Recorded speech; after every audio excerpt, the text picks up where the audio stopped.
And the reality is, the more impossible your situation seems, the more probable it is that He is simply setting the stage to be glorified through your story. Hello and welcome back to my channel. Today's video, we're going to be talking about trusting God when it seems impossible. If you're in a situation that just feels impossible and it seems like there's no way things are going to work out, this study is for you. We're going to be going through Judges chapter 7 and doing a little Bible study. This is the story of Gideon, if you're familiar with it. It is so good, and there are seriously so many little nuggets, and so I'm excited to dig into that. Before we get into it, if you haven't already, please be sure to subscribe to my channel. That is a huge way that you can help to support my channel, and I'm so happy to have you here. And then also be sure to give this video a thumbs up if you find it helpful or encouraging. But let's go ahead and get into it. So before we get into Judges chapter 7, I want to go into a little bit of context on what is happening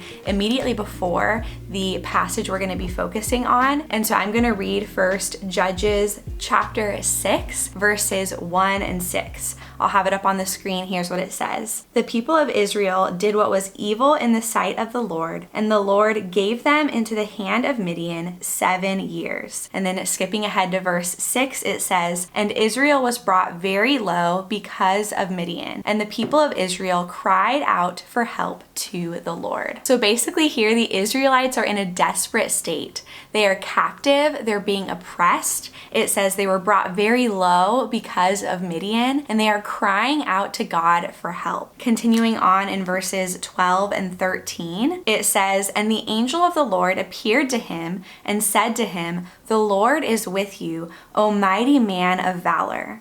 And Gideon said to him, please, sir, if the Lord is with us, why then has all this happened to us? And where are all his wonderful deeds that our fathers recounted to us, saying, did not the Lord bring us up from Egypt? But now the Lord has forsaken us and given us into the hand of Midian. So basically Gideon is saying, why, God? What are you doing? This situation feels helpless. And I think it's so interesting that when we are in a situation that seems impossible, the wonderful deeds of how God has worked in our lives in the past, those tend to feel so far off. He says here, where are his wonderful deeds? Continuing on in verse 14, it says, and the Lord turned to him and said, go in this might of yours and save Israel from the hand of Midian. Do I not send you? And he said to him, please, Lord, how can I save Israel? Behold, my clan is the weakest in Manasseh, and I am the least in my father's house. And the Lord said to him, but I will be with you, and you shall strike the Midianites as one man. So God is telling Gideon to go do this thing that feels really scary, really impossible. And Gideon essentially asks for signs that it's really God speaking to him. And so if you continue on reading through chapter 6, first there is the sign of the unleavened cakes and meat. And then he has another sign to confirm that this is really God speaking and really what God is telling him to do. And that's the sign of the fleece. You may have heard about this one before because I feel like it's a pretty popular story, but if you want to read about that more, you can find it in Judges 6 verses 36 through 40. But Gideon seeks out these signs and God speaks through them, which then gives Gideon the confidence to go up against the Midianites as God has commanded him to do. So now we get to the part of the story that I really want to focus on, and that is Judges chapter 7. We're going to be reading verses 2 through 8 if you want to follow along, and then I'll also have the text up on the screen. It says, the Lord said to Gideon, the people with you are too many for me to give the Midianites into their hand, lest Israel boast over me, saying, my own hand has saved me. Now therefore proclaim in the ears of the people, saying, whoever is fearful and trembling, let him return home and hurry away from Mount Gilead. Then 22,000 of the people returned, and 10,000 remained. And the Lord said to Gideon, the people are still too many. Take them down to the water, and I will test them for you there. And anyone of whom I say to you, this one shall go with you, shall go with you. And anyone of whom I say to you, this one shall not go with you, shall not go.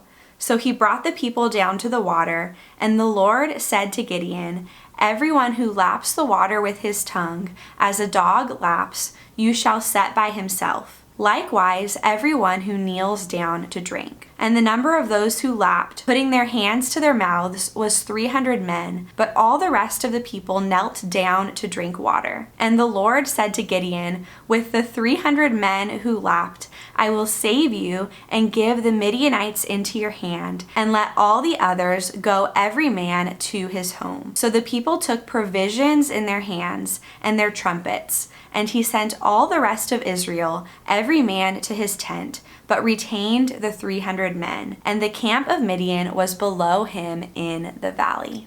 So essentially God is saying, I've told you to do this thing, and I've made it very clear that it's me telling you to do it. But now this thing that I've told you to do, I'm making it seem more and more impossible. I'm allowing the odds to be stacked against you so that when you do win, you're not tempted to think that you're the one who saved yourself. Continuing on in verse 9, it says, that same night the Lord said to him, arise, go down against the camp, for I have given it into your hand. But if you are afraid to go down to the camp with Purah your servant, and you shall hear what they say, and afterward your hands shall be strengthened to go down against the camp. Then he went down with Purah his servant to the outposts of the armed men who were in the camp. And the Midianites and the Amalekites and all the people of the east lay along the valley like locusts in abundance, and their camels were without number, as the sand that is on the seashore in abundance. When Gideon came, behold, a man was telling a dream to his comrade. And he said, behold, I dreamed a dream, and behold, a cake of barley bread tumbled into the camp of Midian, and came to the tent, and struck it, so that it fell, and turned it upside down, so that the tent lay flat. And his comrade answered, this is no other than the sword of Gideon, the son of Joash, a man of Israel. God has given into his hand Midian and all the camp. As soon as Gideon heard the telling of the dream and its interpretation, he worshipped.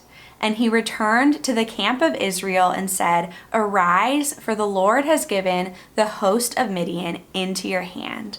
First of all, I just want to point out here the kindness of God, that God not only knew that Gideon was nervous, he was attentive to the fact that Gideon was nervous to complete this task, but he also knew exactly what would set Gideon at ease because he created Gideon. And I think that's just a cool thing to remember about God, is that he knows when we're facing those situations that seem impossible, he knows what we're feeling, he knows the nerves, and he wants us to turn to him. He also knows what is going to set us at ease.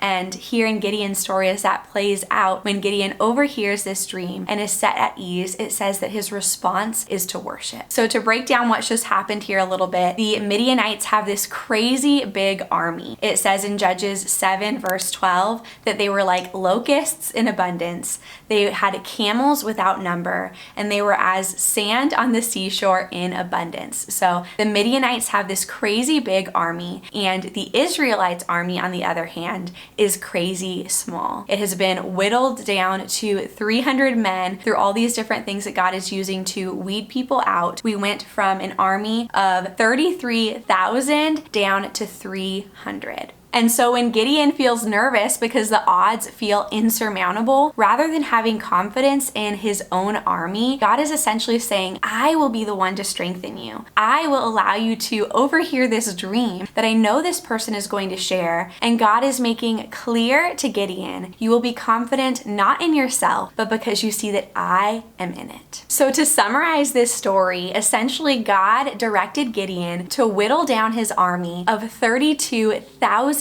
men to 300 men so that the Israelites wouldn't be tempted to think that they saved themselves from their enemies. It would be clear that it was him.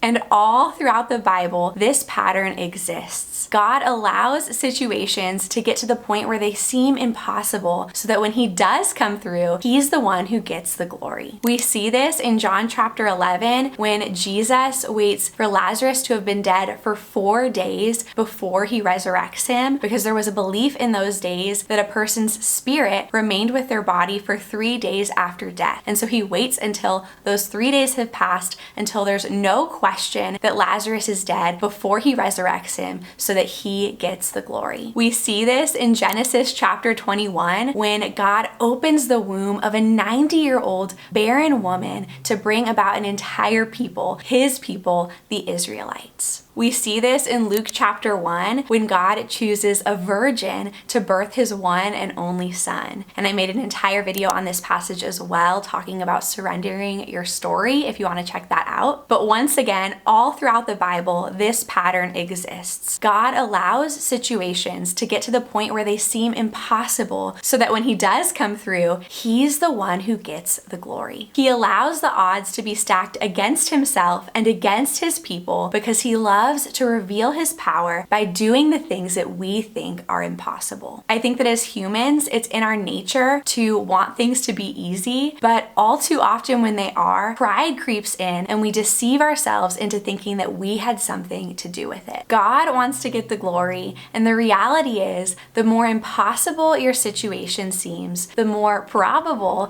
it is that he is simply setting the stage to be glorified through your story. I would love to hear from you in a comment down below. Can you think of any other stories in the Bible where God lets situations get to the point where they seem impossible so that he gets the glory? I'm going to be sharing another example of this in a comment down below that I'll pin, so make sure you check that out and check out the other comments as well. I hope that you found this video helpful or encouraging. Again, if you did, please be sure to give it a thumbs up. Thank you so much for watching, and I will see you in my next video. Bye.